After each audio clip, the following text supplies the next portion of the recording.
할렐루야.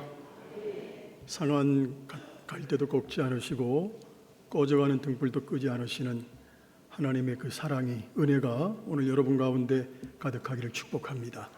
우리 서로 인사 나누시겠습니다.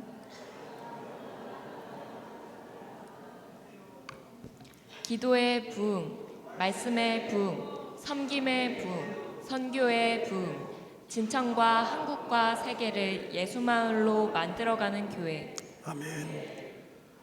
세상은 자꾸 변해갑니다. 언제 변했는지 모르게 변하는 것이 세상입니다. 그리고 그 변하는 과정 속에서 수많은 사람들이, 또 물건들이, 수많은 제도들이 우리 곁을 스쳐 지나갑니다. 근데 문제는 이렇게 스쳐 지나가는 것들로는 우리에게 안정감이나 믿음을 주지 못한다는 것이죠. 빠르게 변하는 세상 속에서 사람들은 사실 만족을 느끼지 못합니다. 만족을 느끼지 못하고 오히려 변하지 않는 산, 우리 등산 좋아하지 않습니까? 변하지 않는 자연으로 돌아가면 그냥 기분이 좋아집니다. 왜 그럴까? 변하지 않고 늘 그 자리에 있는 것은 우리에게 믿음을 주고 안정감을 주기 때문입니다. 사람마다 다르겠지만 제가 언젠가도 한번 이 배우 얘기를 한 적이 있는데, 저는 송강호라는 영화 배우가 출연한 영화를 보게 되면 그 영화의 좀 가치가 제 나름대로 높아 보입니다. 우리가 국민 배우 이렇게 이름을 붙여도 아깝지 않은 그 사람의 연기력 때문에 그렇습니다. 저는 영화를 자주 보진 않지만 요즘 송강호 씨가 많은 영화에 출연은 하지 않는 것 같아요. 하지만 영화에서 그의 존재는 무시할 수가 없습니다. 왜냐하면 그의 연기력으로 어떤 경우에는 그 영화 한 편 전체가 살아나기 때문이에요. 어쨌든 이런 연기력이 있는 배우가 계속 연기를 한다는 거, 영화를 보는 사람들에게는 굉장히 좋은 일이라고 할 수 있습니다. 어떤 영화에 출연을 하든 변하지 않는 그의 연기력이 사람들에게 왠지 모를 안정감을 줍니다. 사람들은 가만히 보게 되면 늘 변화를 추구해 나가는 것 같습니다. 변화를 추구해 나가는 것 같지만 사실은 변하지 않은 그 무엇에 안정감을 느낍니다. 오늘 우리는 이 주제에 대해서 같이 생각을 해볼까 합니다. 언제나 우리에게 변함없이 함께함으로 기쁨과 안정의 근원이 되는 존재가 과연 이 세상에 있을까? 있을까요? 없을까요? 있습니다. 그분은 살아계신 하나님이십니다. 하나님만이 변하지 않는 분이에요. 그래서 시편 기자는 오늘 25절로 27절에 이렇게 말을 하고 있어요. 주께서 옛적에 땅에 기초를 놓으셨고 하늘도 주의 손으로 지으셨습니다. 그 땅과 그 하늘은 변할 것입니다. 변해서 없어질 것입니다. 하지만 하나님, 당신은 영원토록 그대로 계실 것입니다. 하늘이나 땅은 당신의 뜻에 따라 옷같이 낡으면 바꿔 입듯이 당신 마음대로 사라지게도 하실 수 있습니다. 그렇더라도 하나님, 당신은 한결 같으실 것이며 당신의 연대는 인간이 감히 측량할 수 없을 것입니다. 제가 25절로 27절 말씀을 조금 쉽게 바꿔서 말씀을 드렸습니다. 맞습니다, 여러분. 하나님께서 지으신 하늘, 또 땅은 우리가 생각할 때 가장 크다고 생각합니다. 또 하늘과 땅은 변하지 않는다고 생각합니다. 사람들은 땅을 표현할 때 대지라고 표현합니다. 그게 무슨 의미입니까? 우리를 품는다는 의미에서 그런 말을 씁니다.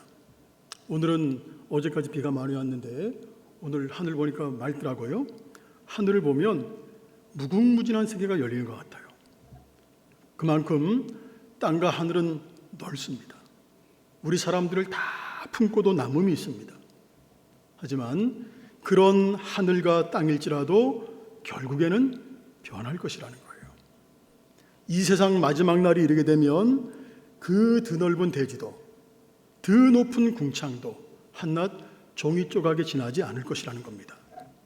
여러분, 하늘과 땅을 만드신 하나님은 그런 것에 의지하는 분이 아니기 때문에 그런 것들은 한순간, 하늘과 땅일지라도 한순간에 없는 것처럼 되게 하실 수 있는 분이 하나님이십니다. 우리가 아무리 하늘과 땅을 위대하게 이야기한다 할지라도 그것들은 반드시 변한다는 거예요.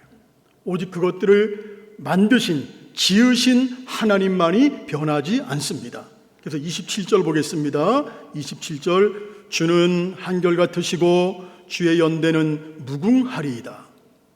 인생들이, 그리고 저와 여러분들이 우리가 줄곧 하나님을 신뢰할 수 있는 이유, 우리가 어떤 상황 속에 있든 어떤 처지에 놓여 있든 줄곧 그분을 바라보고 그분을 신뢰할 수 있는 이유가 뭡니까?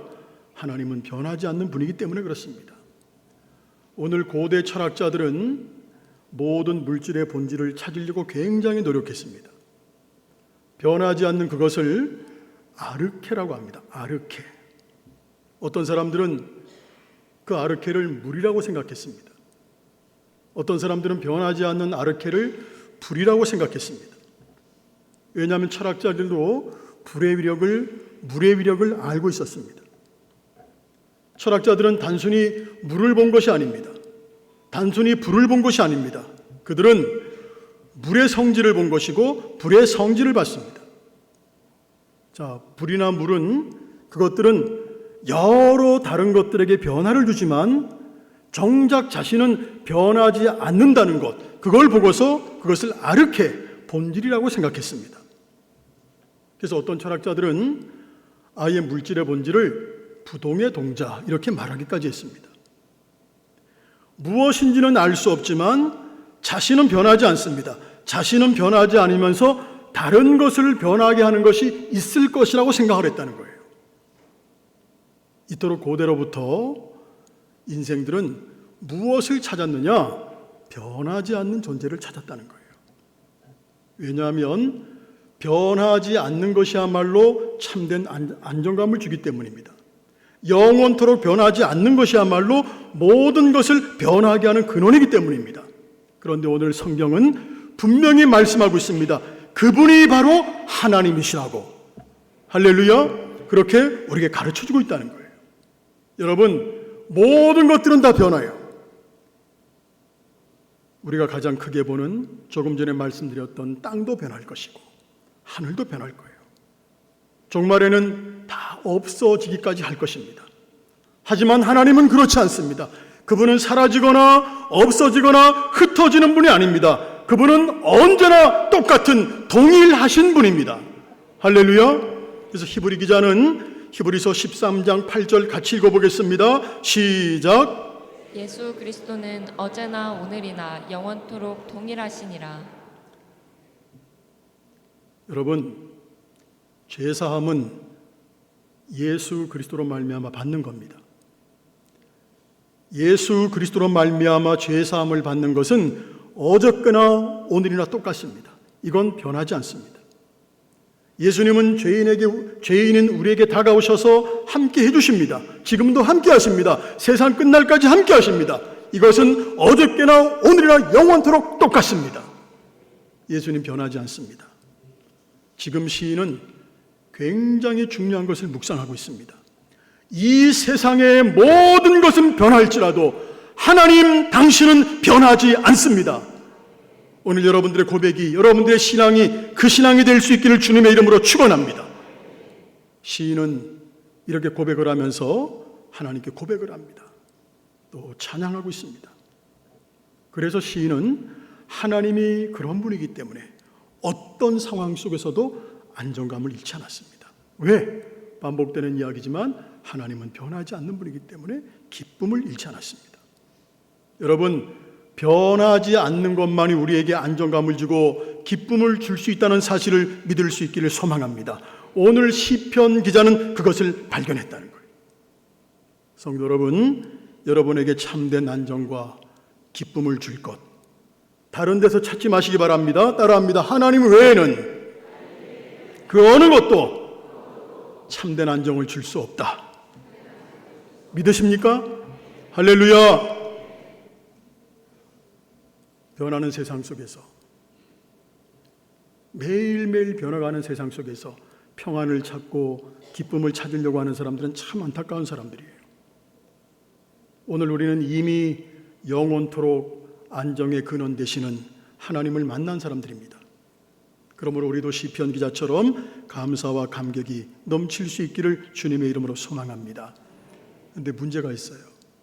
문제는 우리가 변한다는 거예요. 우리가. 하나님은 여전히 그 자리에 계시는데 내가 변한다는 거예요. 신앙생활을 어느 정도 하다 보면 이런 이야기들을 가끔 해요.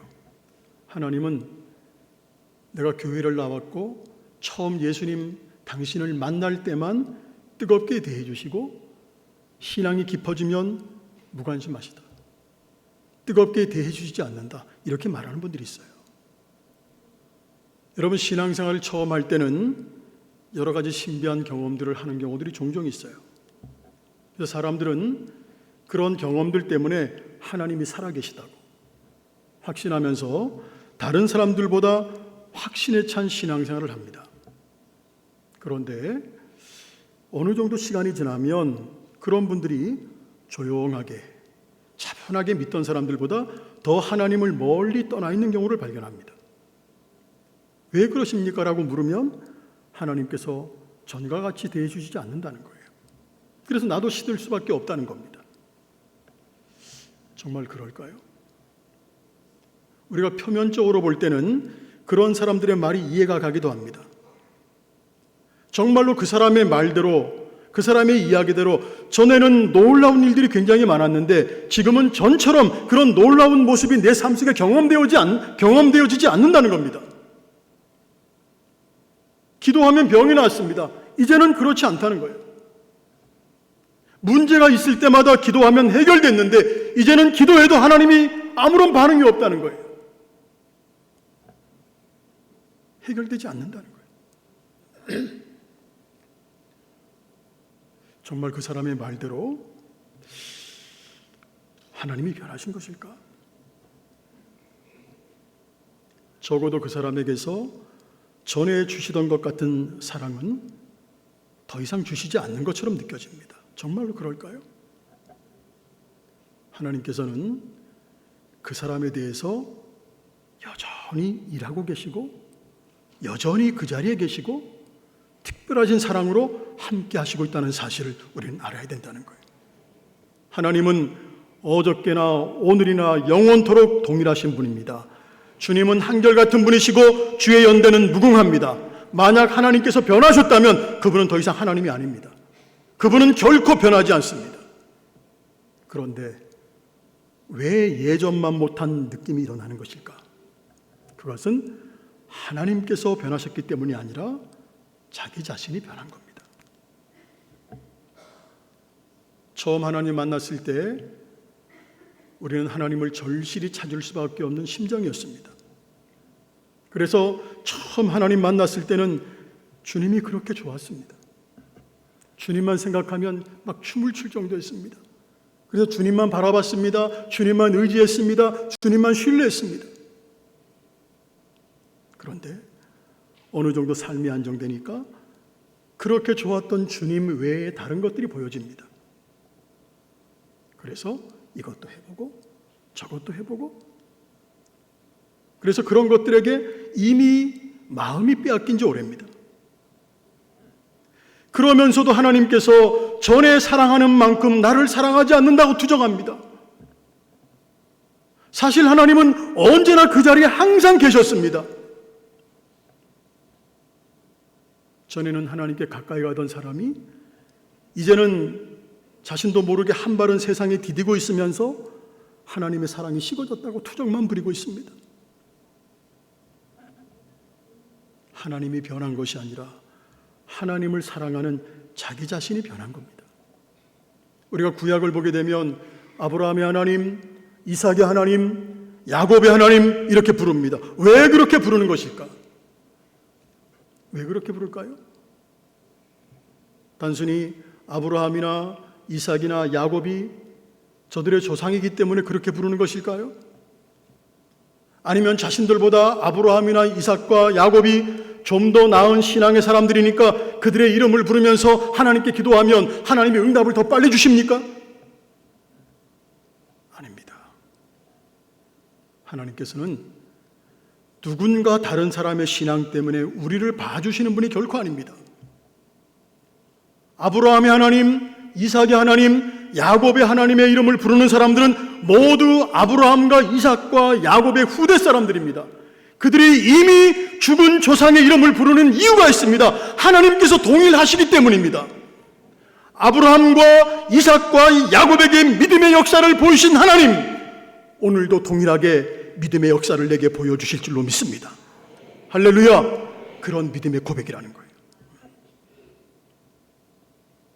그들에게 믿음의 능력을 보이신 하나님, 오늘날도 여전히 내게 믿음의 능력을 보여주실 줄로 믿습니다.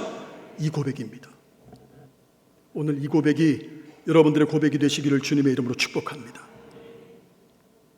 하나님에 대해서 이런 믿음이 있기 때문에 이미 죽어서 없는 사람이지만 아브라함과 이삭과 야곱의 이름을 부르면서 하나님을 찾는 거예요. 다시 말하면 죽은 자의 하나님을 찾는 것이 아니라, 따라합니다, 산 자의 하나님.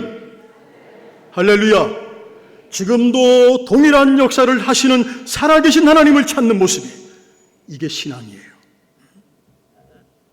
여러분, 하나님이 내게서 멀리 떨어졌다고, 멀어졌다는 착각 절대로 하지 마시기 바랍니다. 하나님이 멀어진 것이 아니라 누가 멀어졌어요? 우리 자신이 하나님에게서 멀리 벗어난 겁니다. 하나님은 여전히 그 자리에 계십니다. 그분은 변함이 없는 분이에요. 그러므로 우리는 하나님을 의지해야 된다는 거예요. 하나님께서 변하지 않으신다는 것이 왜 복음이 될까요? 변하지 않는 하나님이시기 때문에 우리가 의지할 수 있기 때문이에요. 그래서 우리에게는 기쁜 소식이 됩니다. 자, 그렇다면 우리가 할 일은 과연 뭘까? 그냥 가만히 있으면 되는 것일까? 아닙니다. 변하지 않으시는 하나님, 여전히 일하고 계시는 하나님, 그 하나님을 나의 하나님이 되도록 해야 된다는 거예요. 여러분, 하나님이 나의 하나님이 돼야 되잖아요. 그죠? 그건 다른 것이 아니라 하나님을 의지하는 모습이 기폭이 심하면 안 되잖아요. 우리가 신앙이 기폭이밖에 출렁출렁하는 분들이 되게 많아요. 그런 것이 아니라 하나님을 의지하는 모습이 항상 현재 진행형으로 이어져야 된다는 거예요. 오늘 여러분들의 신앙이 그렇길 바랍니다. 시인의 고백을 다시 우리가 주목해야 됩니다. 시인은 변하지 않는 하나님에 대해서 고백하고 찬양했어요. 그런데 그 고백과 찬양의 끝이 참 중요해요. 28절 보겠습니다. 우리 같이 한번 읽어보겠습니다. 주의 종들의 자손은 항상 안전히 거주하고 그의 후손은 주 앞에 굳게 서리이다 하였도다. 자, 여호와는 영원토록 변하지 않는 영원하신 분이기 때문에 후손들이 주님을 의지하여 굳게 설 수 있다는 고백이에요. 이걸 다르게 쉽게 표현하면 인생은 하나님을 의지하는 사람이 되어야 된다는 거예요.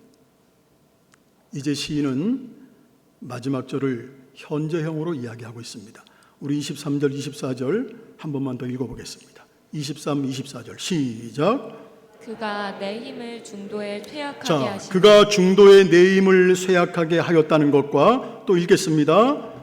내 날을 짧게 하셨다. 그가 내 날을 짧게 하셨다는 말, 이게 굉장히 중요한 비유적인 말이죠.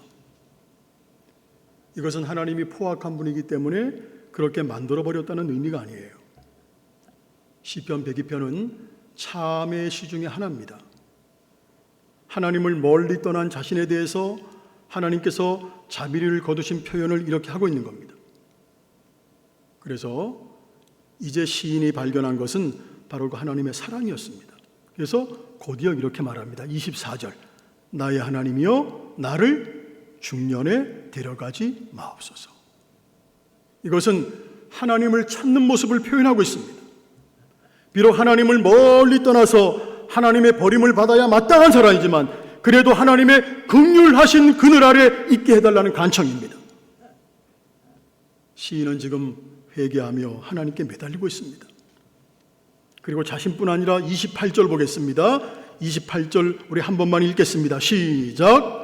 주의 종들의 자손은 항상 안전히 거주하고 그의 후손은 주 앞에 굳게 서리이다 하였도다. 자신뿐 아니라 28절 말씀대로 모든 하나님의 자손들은 하나님께 의지하며 살아야 함을 드러내고 있습니다. 변하지 않는 하나님 앞에서 남은 것은 오직 하나, 하나님만 의지하는 겁니다. 그것이 영원하신 하나님의 인도하심을 회복하는 길인 줄로 믿습니다. 여러분, 하나님의 자녀는 하나님께 기도해야 됩니다. 여러분, 기도가 뭘까요?